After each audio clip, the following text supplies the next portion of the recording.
clean. What if someone you called your sister was sleeping with your husband? I love you, Maya. Maya stood frozen at her bedroom door, her Chanel shopping bags dropping to the marble floor with a loud crash. The sound echoed through her luxury penthouse in Maitama, but it was nothing compared to the sound of her heart breaking into a million pieces.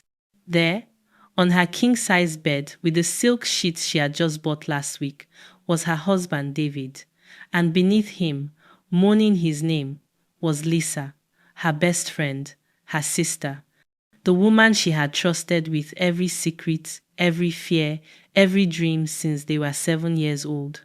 Time stopped. The world tilted. Maya's legs felt like water. This could not be real. This had to be a nightmare. But the guilty look on David's face as he jumped up, the fake shock on Lisa's face as she grabbed the sheets, the smell of her own perfume in the air, it was all too real, too painful, too crushing. "Maya, wait!" David shouted, scrambling for his clothes. But Maya was already running. 6 months earlier, life was perfect. Maya sat in the VIP section of Neni's restaurant in Wusetu, laughing with Lisa over cocktails.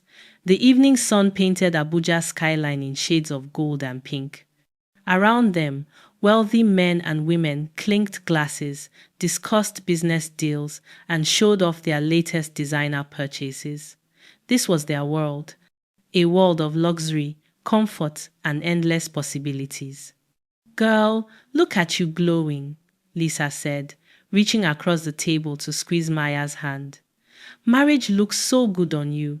Maya smiled, her wedding ring catching the light. It was a 5-carat diamond that David had custom made in Dubai. "I'm blessed. David is everything I ever wanted. He treats me like a queen." Lisa's smile stayed on her face, but something flickered in her eyes, something cold, something hungry. "You're so lucky," she whispered, taking a long sip of her drink. So lucky." Maya didn't notice. She never noticed. That was her first mistake. Lisa drove home to her apartment in Garki that night, her hands gripping the steering wheel so tight her knuckles turned white. Her place was nice, but it was nothing compared to Maya's penthouse. Nothing compared to Maya's life. Nothing compared to Maya's husband. She walked into her bedroom and stood in front of her full-length mirror. Lisa was pretty. Everyone said so. She had a lovely face, clear skin, and a sweet smile. But when she stood next to Maya, she disappeared. Maya had curves that made men turn their heads. Maya had confidence that filled every room. Maya had everything. "Why her?" Lisa whispered to her reflection, tears filling her eyes. Why does she get everything? She thought about all the times they had gone out together. All the times men had approached them, only to focus all their attention on Maya. All the times she had felt invisible. Even at Maya's wedding, the groomsmen had barely looked at her. They only had eyes for the bride and her beautiful bridesmaids, all women. Maya had carefully chosen because they were gorgeous. Lisa had been the maid of honor, but she had felt like a shadow. That night, a dark thought planted itself in her mind. A thought that would grow into an obsession. A thought that would destroy everything. 2 weeks later, Lisa sat in a plastic surgeon's office in Asokoro. The office was sleek, modern, and expensive. Framed before and after photos lined the walls. Women with flat bodies transformed into women with hourglass figures. Women with small breasts transformed into women with perfect curves. Dr. Williams smiled at her from across his glass desk. He was a handsome man in his 50s, with silver hair and confident hands. "So, Miss Lisa, what brings you here today?" Lisa swallowed hard. "I want a BBL, a Brazilian butt lift. I want curves. I want to look like the women men can't take their eyes off." The doctor nodded slowly. "I see. And why do you want this procedure? It's important to have the right reasons." Lisa looked down at her hands. She couldn't tell him the truth. She couldn't say that she wanted to steal her best friend's husband. She couldn't say that she was tired of being invisible. so she lied. I just want to feel confident. I want to love my body. Dr. Williams studied her for a long moment, then nodded. The procedure costs 8 million naira. It's painful. Recovery takes months. Are you sure? Lisa thought about Maya, about David, about everything she didn't have. I'm sure, she said. When can we start? 3 weeks later, Lisa was lying on an operating table. The anesthesia was pumping through her veins, making her drowsy and scared. She had told everyone she was traveling to Ghana for a business opportunity. No one knew the truth. No one could know. This was her secret, her transformation, her chance to finally be seen. Count backward from 10, the anesthesiologist said softly. 10, 9, 8. Lisa's eyes grew heavy. Her last thought before darkness took her was of David, of the way he looked at Maya with so much love. Soon, she thought, soon he'll look at me that way. The surgery took 6 hours. Dr. Williams removed fat from her stomach and back, then carefully injected it into her buttocks and hips. He sculpted her body into an hourglass shape. When it was done, Lisa's body looked completely different. She had curves now. Dangerous curves. The kind of curves that made men forget their own names. But the pain was unbelievable. When Lisa woke up, she screamed. The nurses rushed to her side, giving her medication, telling her it was normal, but nothing felt normal. Everything hurt. Her entire body was on fire. Is it worth it? A nurse asked gently, wiping sweat from Lisa's forehead. Lisa thought about her plan, about stealing David, about finally winning. Yes, she whispered through clenched teeth. It's worth it. For 2 months, Lisa disappeared. She told Maya she was busy with work projects in Ghana. Maya believed her because Maya always believed her. Maya trusted her with everything. That trust would be her downfall. During those 2 months, Lisa healed in a private recovery house in Abuja. She couldn't sit down properly. She had to sleep on her stomach. She wore a tight compression garment that squeezed her body day and night. The pain was constant. The regret tried to creep in, but Lisa pushed it away. She spent her days looking at photos of Maya and David on Instagram. They looked so happy, so perfect, so complete. David had posted a picture of Maya at their anniversary dinner with the caption, "My beautiful wife, my everything. I'm the luckiest man alive." Lisa stared at that post for hours. "Not for long," she whispered to her phone screen. "Not for long." When the swelling finally went down, Lisa stood in front of her mirror again, but this time she gasped. Her body was incredible. Her waist was tiny. Her hips were round. Her buttocks were full and lifted. She looked like a completely different person. She looked like the kind of woman who could steal a husband. "Oh my God," Maya screamed when Lisa walked into her penthouse 3 months after the surgery. "Lisa, you look amazing. What happened?" Lisa smiled sweetly, doing a little spin in her tight dress. The dress hugged every new curve. "I started working out seriously in Ghana, changed my diet, just taking care of myself." It was a lie, a smooth, practiced lie. But Maya believed it because Maya believed everything Lisa said. "Girl, you have to give me your workout routine," Maya gushed, hugging her friend. "You look like a whole snack." David walked into the living room at that moment, home early from his real estate office. He froze when he saw Lisa. His eyes went wide, his mouth opened slightly. For 3 full seconds, he just stared. Lisa noticed. Oh, she noticed, and she smiled. "David, you remember Lisa, right?" Maya said, completely missing her husband's reaction. Yeah. Hi, Lisa. Wow, you look different." David caught himself, clearing his throat and looking away quickly. But the damage was done. The seed was planted. Lisa had seen the way he looked at her, with desire, with interest, with the same look he usually saved only for Maya. Her plan was working. Over the next few weeks, Lisa became a constant presence in Maya and David's home. She would drop by unannounced, always dressed in tight clothes that showed off her new body. She would lean forward when talking to David, giving him a view he couldn't ignore. She would touch his arm when laughing at his jokes. She would ask him for help with small things, like reaching something high or fixing her car. Maya noticed none of it. She was too happy that her best friend was around so much. It's like old times, Maya would say, pouring wine for the three of them on her terrace, overlooking Abuja's glittering lights. But it wasn't like old times at all. Everything had changed. The air was thick with tension that only Lisa and David could feel. One evening, Lisa showed up when Maya was at a business meeting. David answered the door in his casual clothes, surprised to see her alone. "Oh, is Maya not home?" Lisa asked innocently, but her eyes were anything but innocent. "No, she's meeting a client, won't be back for 2 hours. "That's okay, I can wait." Lisa walked past him, her perfume filling the air.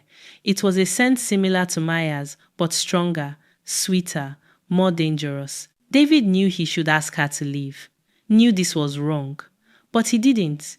Instead, he closed the door and followed her inside. They sat in the living room, the air heavy with unspoken words. Lisa crossed her legs slowly, deliberately. David tried not to look, but his eyes betrayed him. "David, can I ask you something personal?" Lisa said softly, playing with her hair. "Sure. Do you think I look good? Like really good? Be honest." David shifted uncomfortably on the couch. This was dangerous territory.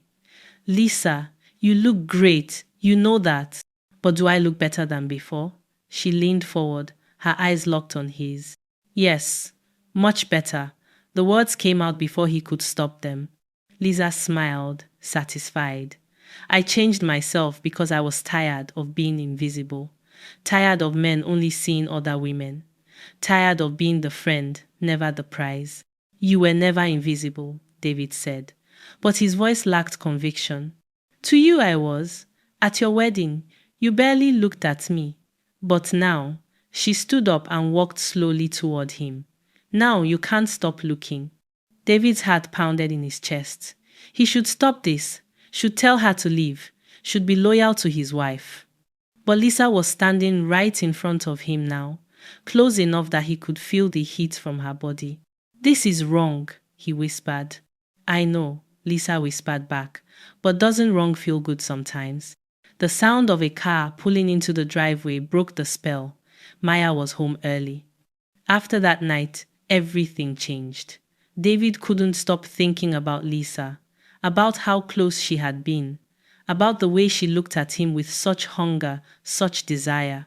He felt guilty every time he looked at Maya, but the guilt wasn't strong enough to stop what was growing inside him. Lisa, on the other hand, felt powerful.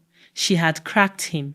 She had seen the weakness in his eyes, the desire he was trying to hide.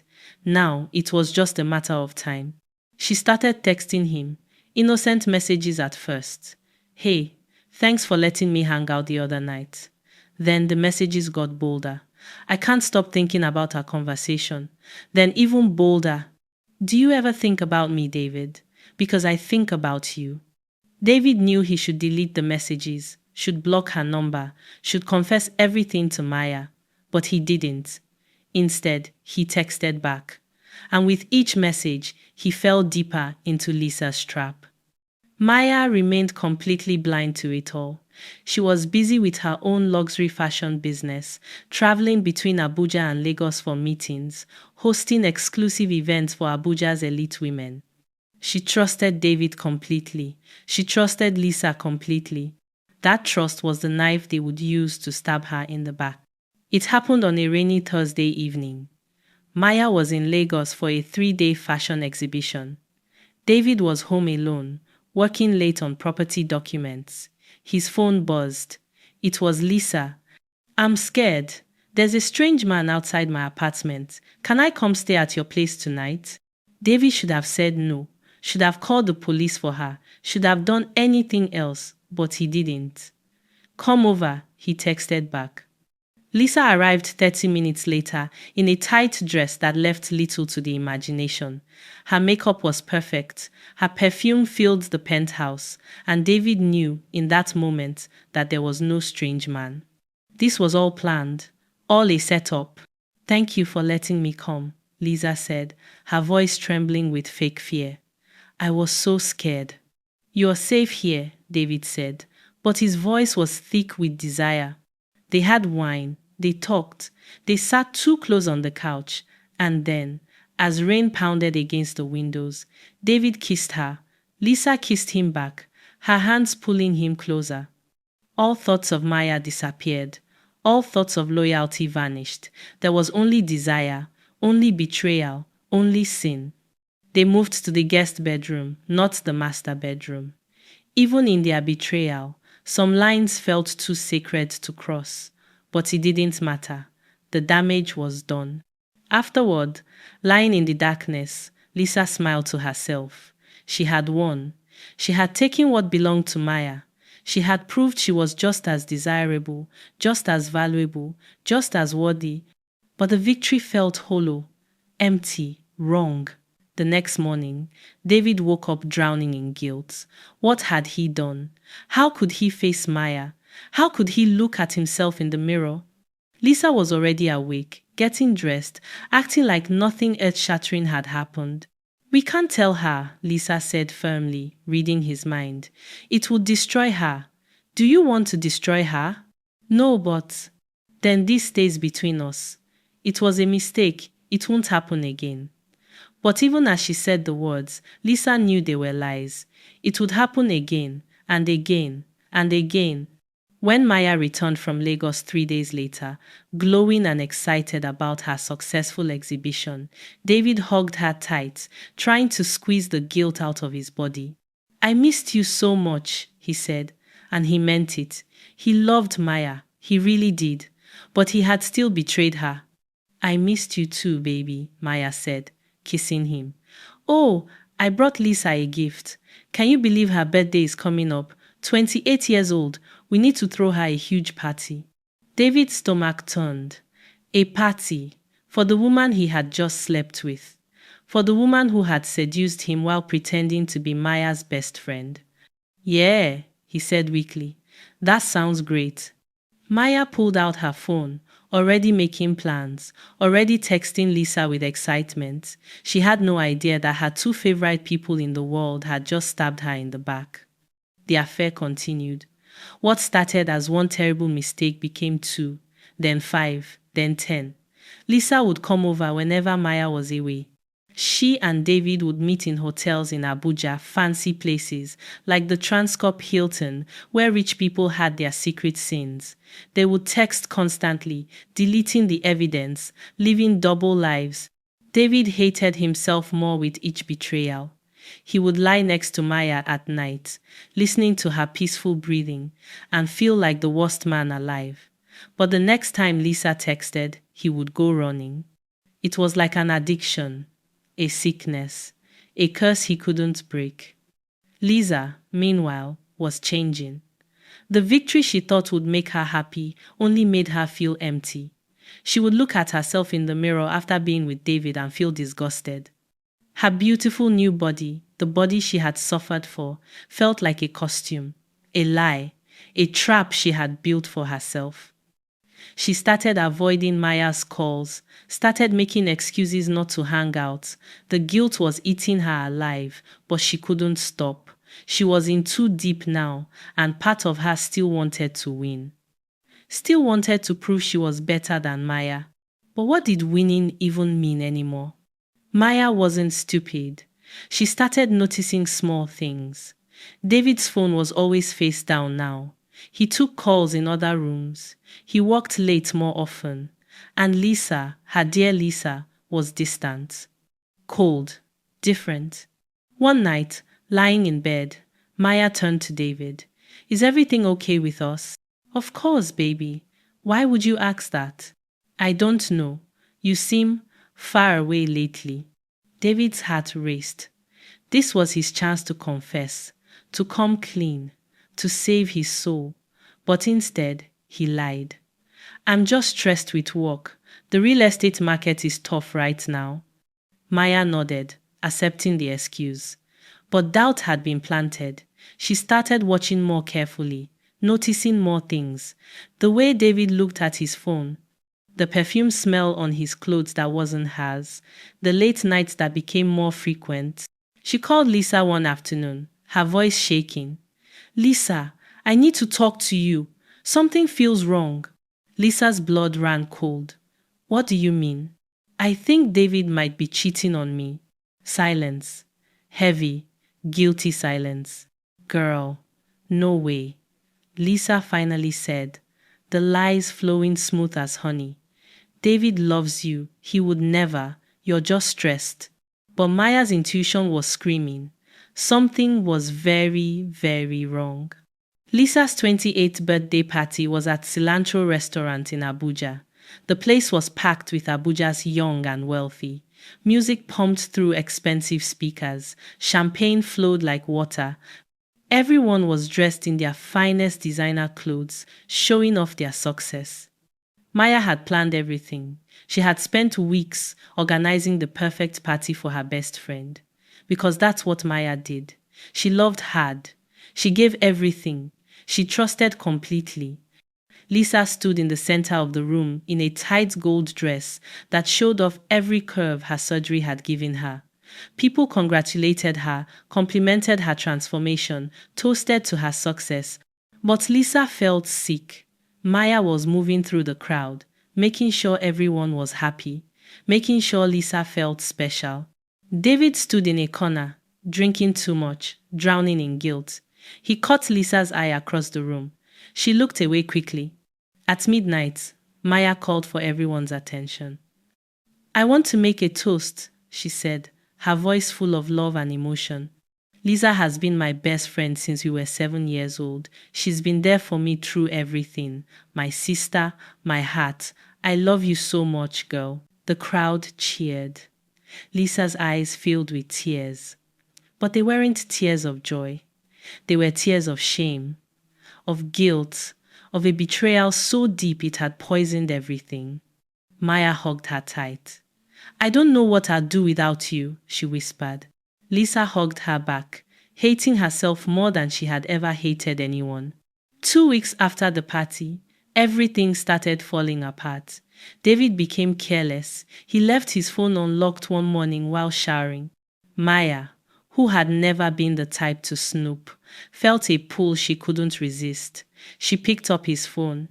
The messages were right there, hundreds of them. From Lisa. I miss you. When can I see you again? Last night was amazing. I need you. Maya's hands shook so hard she almost dropped the phone.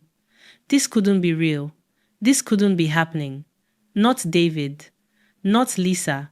Not the two people she loved most in the world. She scrolled further back. The messages went on for months. Detailed plans, hotel names, times they had met while Maya was working, photos, intimate photos. Maya's legs gave out. She collapsed on the bedroom floor, still holding the phone, unable to breathe. The shower was still running. David was singing, completely unaware that his entire world was about to crash down.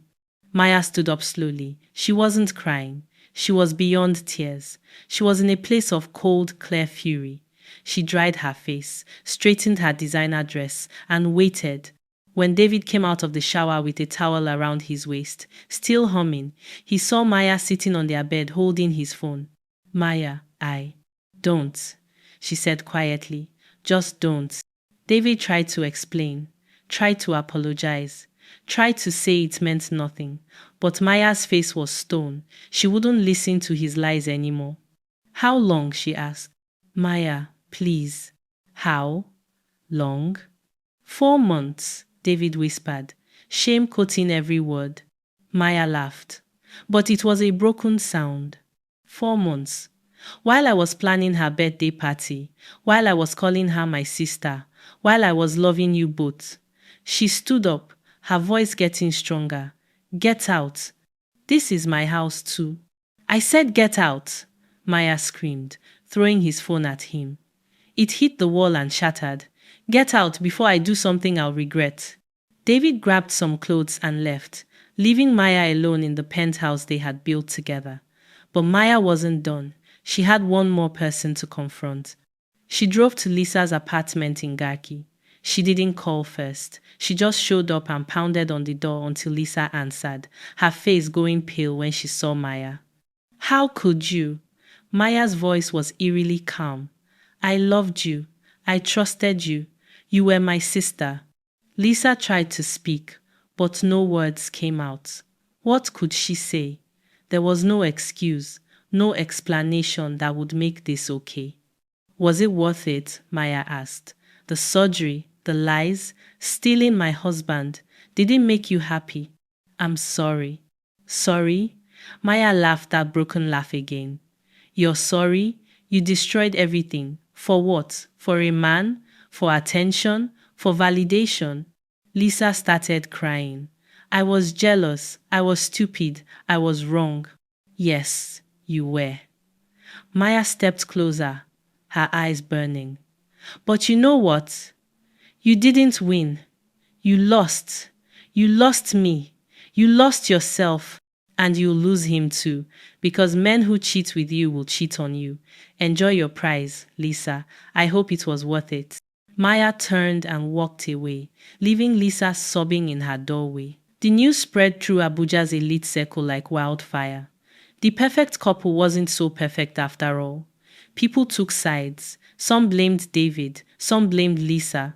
Some quietly blamed Maya for being too trusting, too naive, too blind. Maya moved out of the penthouse and into a luxury suite at the Transcorp Hilton while she figured out her next move. She filed for divorce. She cut off all contact with Lisa. She focused on her business, throwing herself into work, using the pain as fuel. David tried to come back. He sent flowers, letters, messages begging for forgiveness. But Maya was done. The woman who had loved him so completely now felt nothing. He had killed that love with his betrayal. Lisa fell apart completely. She stopped going out, stopped posting on social media. The surgery she had gotten to steal David now felt like a curse. Every time she looked in the mirror, she saw the body of a betrayer, a snake, a monster. David tried to be with Lisa after Maya left, thinking maybe they could build something from the ashes of their betrayal, but there was no foundation. Only guilt, only shame, only the memory of what they had destroyed. After 2 weeks, David couldn't stand being with Lisa anymore. Every time he looked at her, he saw what he had lost. Every time she touched him, he felt sick. The affair that had seemed so exciting in secret was hollow and dead in the light. He left her too. Lisa was alone, completely alone. 3 months after the discovery, Lisa sat in Dr. Williams' office again. But this time, she wasn't there for a consultation. She was there to talk. I want to reverse it, she said, her voice hollow. The BBL. I want to go back to how I was. Dr. Williams looked at her with sad, knowing eyes. Lisa, it doesn't work like that. The surgery is permanent. We can't undo it. Lisa started crying. Then I'm stuck like this forever? Stuck in this body that I got for all the wrong reasons? This body that cost me everything? What did it cost you? The doctor asked gently. Everything, Lisa whispered. My best friend, my self-respect, my soul. I destroyed lives for curves, for attention, for a man who didn't even want me in the end. Dr. Williams was quiet for a long moment. Then he said, the body isn't the problem, Lisa. Your heart is. You can change your outside, but if your inside stays broken, nothing else matters. Lisa knew he was right. The surgery hadn't made her happy. It had only given her tools to hurt the people she loved. The problem was never her body. The problem was her jealousy, her insecurity, her desperate need to be seen as valuable. And now she had paid the ultimate price. She walked out of that office knowing she would carry this guilt forever. The body that was supposed to make her feel powerful now felt like a prison, a constant reminder of her sins. 6 months after everything fell apart, Maya sat on the balcony of her new penthouse in Asokoro. This one was bigger, more beautiful, all hers. She had bought it with her own money from her thriving fashion business. She didn't need David's money. She didn't need anyone. The sun was setting over Abuja, painting the sky in shades of orange and purple. Maya sipped her wine and smiled. A real smile. Not a fake one. Not a performance. A genuine smile of peace. Her phone buzzed. It was a message from Lisa, the first one in 6 months. Maya, I know you won't forgive me. I don't deserve forgiveness, but I need you to know something. I'm sorry. Not sorry because I got caught. Sorry because I hurt you. You were the best friend I ever had, and I destroyed that for nothing. The surgery didn't make me happy. David didn't make me happy. Nothing made me happy because I was looking for happiness in all the wrong places. You were right.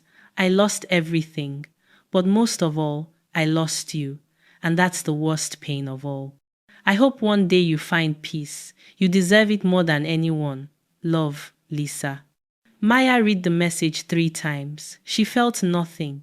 No anger, no sadness, no sympathy. Just nothing. She deleted the message and blocked the number. Some bridges, once burned, should stay burned.